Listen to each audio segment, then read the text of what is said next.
Hello students, अध्याय 2 बहुपद में आगे बढ़ते हुए आज हम इसका उदाहरण 2 जो है उसको अच्छे से हल करना सीखेंगे। तो सवाल दिया गया है द्विघात बहुपद x वर्ग धन 7x धन 10 के शून्य की ज्ञात कीजिए और शून्य को तथा गुणांकों के बीच के संबंध की सत्यता की जांच कीजिए। मतलब यहाँ पे हमें एक द्विघात बहुपद दिया गया है और सवाल कह रहा है कि पहले इसके शून्य ज्ञात करो। तो जब शून्य ज्ञात हो जाएंगे तो फिर उसकी जांच करनी है किन किन के बीच में, शून्य और गुणांकों के बीच में। तो एक सूत्र लगेगा यहाँ पे, हम उसका भी यहाँ पे देखेंगे कि कैसे इस्तेमाल करते हैं। लेकिन सबसे पहले हम क्रम से सवाल को समझेंगे क्योंकि ये एक प्रकार का पहला सवाल है। अगर ये बन जाएगा तो प्रश्नावली के सवाल आसानी से बनेंगे, एक आइडिया लग जाएगा कि सवालों को करना कैसे है और इसमें कौन सा फॉर्मूला यूज होता है, सब कुछ। और दूसरी बात ये है कि हम इस तरीके से इसको हल करेंगे जैसा आपको बोर्ड परीक्षा में करना है, ताकि आपका एक भी नंबर ना कटे। तो यहाँ पे आपको समझ में भी आ जाएगा और आपके नोट्स भी बन जाएंगे, ठीक है। तो स्टेप बाय स्टेप समझो इस सवाल को। सबसे पहले हेडिंग डाल देंगे हल। इसके बाद जैसे ही ये क्वेश्चन परीक्षा में आता है, मान के चलना है ऐसा, तो सबसे पहले क्या दिया गया है, द्विघात बहुपद x वर्ग धन 7x धन 10। तो अपन लिखेंगे दिया गया द्विघात बहुपद, इस तरीके से हेडिंग डाल देना है, दिया गया द्विघात बहुपद, और नीचे ये द्विघात बहुपद हम लिख लेंगे x वर्ग धन 7x धन 10। अब इसमें हमें ये बताना है, सबसे पहले आप मुझे बताइए इसमें टोटल कितने पद है। क्या आप बता सकते हैं इसमें टोटल कितने पद हैं? इसमें देखो एक पद ये है, एक पद ये है और एक पद ये है। टोटल कितने पद हैं? 3 पद हैं। अब शून्य कैसे ज्ञात किया जाता है, हालांकि इसके ऊपर मैंने सेपरेट एक अलग से वीडियो बना रखा है जिसमें मैंने रेखीय बहुपद और द्विघातीय बहुपद के शून्य ज्ञात करके बताए हैं आपको। अगर आपने नहीं देखा है तो प्लेलिस्ट में लिंक है, जाके पूरा वीडियो आप देख सकते हो, क्रम से पढ़ाई कर सकते हो। वापस आइए यहाँ पे, टोटल कितने पद हैं? 3 पद हैं। तो जब भी आपको कोई द्विघात बहुपद का मतलब होता है अधिकतम 2 की घात हो। कितने की घात हो? अधिकतम 2 की घात हो। कोई भी द्विघात बहुपद आपको दिया रहे और आपको उसके क्या ज्ञात करने हो? शून्य ज्ञात करने हो। बहुत ही अच्छे से समझना, थोड़ा सा धीरज पेशेंस रखोगे पूरा समझ में आएगा। जब भी आपको एक द्विघात बहुपद दिया हो और उसके शून्य की ज्ञात करने हो तो आखिरी वाला जो पद है, आखिरी वाला जो पद होता है उसका गुणा पहले पद के गुणांक में करना है, यानी x वर्ग के गुणांक में। अब आप कहोगे सर, तो मैं यहाँ पे लिख लेता हूँ थोड़ा सा समझाने के लिए, x वर्ग धन 7x धन 10। तो आखिरी पद क्या है? 10 है ना। तो आखिरी पद 10 है और x वर्ग का गुणांक कुछ दिख ही नहीं रहा है, तो यहाँ पे x वर्ग का गुणांक कितना मान सकते हैं? 1 मान सकते हैं। बहुत बढ़िया। तो आखिरी पद का गुणा x वर्ग के गुणांक में करना है, तो कितना आया? 10 एकम 10, 10 एकम 10। ये मैंने लिख लिया, ये देखो ये लिख लिया। शून्य ज्ञात करने का पहला स्टेप, पहला स्टेप क्या है, क्या आप मुझे बता सकते हो? शून्य ज्ञात करने का पहला स्टेप है आखिरी वाले पद का गुणा x वर्ग के गुणांक में करते हैं। हो जाएगा आपसे? बिल्कुल। तो कितना आएगा? 10 एकम 10। अब ऐसी 2 संख्याएं खोजनी है जिनका गुणा 10 होता है। कौन कौन सी ऐसी संख्याएं हैं जो आपस में गुणा कर दें तो 10 होता है? देखो, सबसे पहले तो 10 गुणित 1, 10 एकम 10 होता है। और बताइए, आप कहोगे 5 दूनी 10, सो भी 10 होता है। बिल्कुल सही है। और बताइए, अब आप कहोगे सर 2 पंचे 10, तो चाहे 5 दूनी 10 लिख लो, चाहे 2 पंचे 10 है तो वही बात, तो ये लिख लो चाहे वो लिख लो। एक बार लिख गया तो लिख गया, 5 दूनी 10 एक ही बात। और बताइए, अब नहीं होता। अब एक ग्रुप ये मिला हमें जिनका गुणा 10 होता है और एक ग्रुप हमें ये मिला जिसका गुणा 10 होता है। कौन सा ग्रुप हम यहाँ पे सेलेक्ट करें, कौन सा सही है, वो डिसाइड करेगा बीच वाला पद। बीच में कितने लिखें? 7x। तो वो वाला ग्रुप इन दोनों में से सही है जिनका जोड़ना या घटाना 7 आता हो। तो 10 को 10 में 1 जोड़ोगे तो 11 आएगा, 10 में 1 घटा भी दोगे तो 9 आएगा, कभी 7 नहीं आ सकता। लेकिन हमें चाहिए चाहे 7, क्लियर है ना। तो हम 5 में 2 जोड़ेंगे तो 7 आ जाएगा। हमें धन के साथ चाहिए ना, तो हम धन का 5 करेंगे और धन का ही 2 करेंगे और दोनों में x लगा देंगे क्योंकि हमें 7 के साथ x भी तो चाहिए। तो 5x और 2x जोड़ने से कितना आएगा? 7x।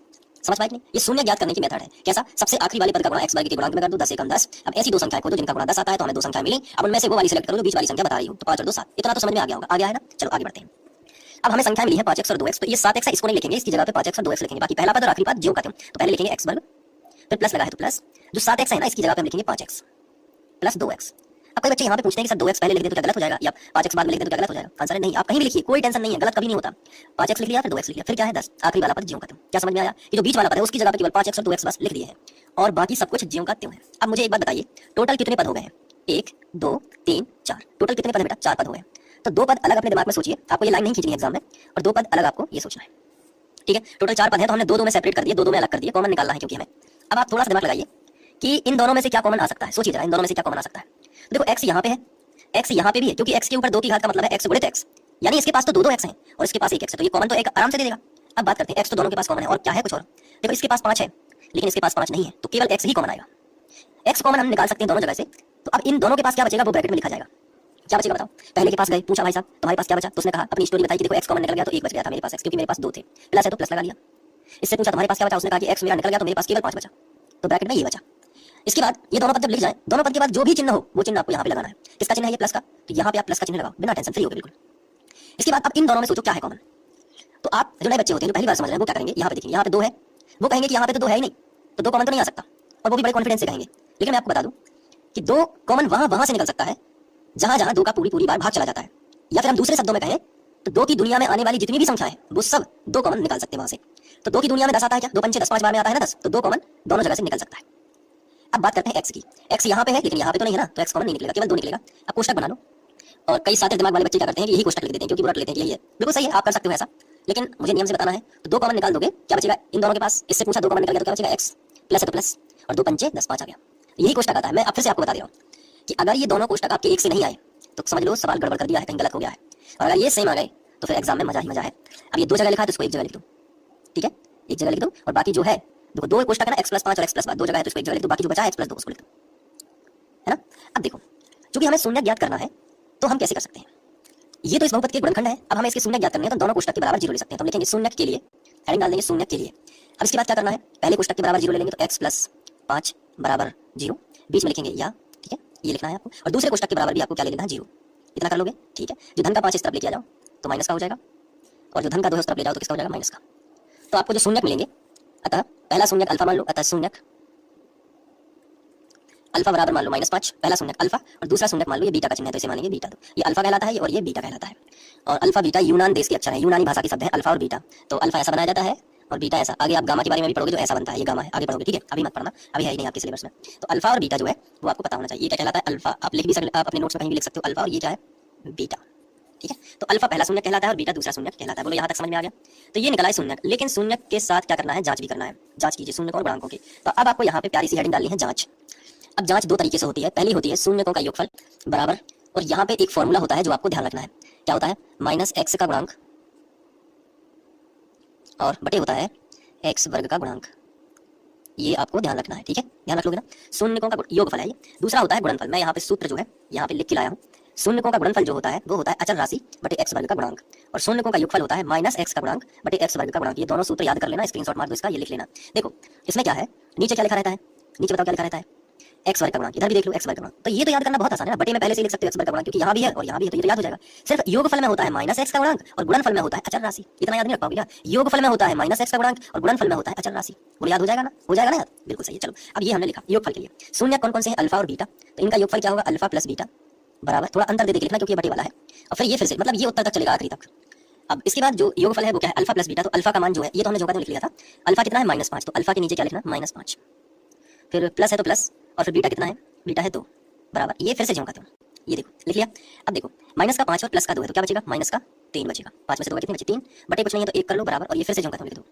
यहाँ पे एक चीज बस करेक्ट करना है, सॉरी यहाँ पे देखो प्लस का 2 इस तरफ आएगा तो माइनस का 2 हो जाएगा, तो यहाँ माइनस का 2 हो जाएगा, तो यहाँ माइनस का 2 होगा, ये मिस्टेक हो गई थी। तो यहाँ क्या होगा, -7 हो जाएगा, 5 और 2 माइनस की -7 बटे 1 बराबर।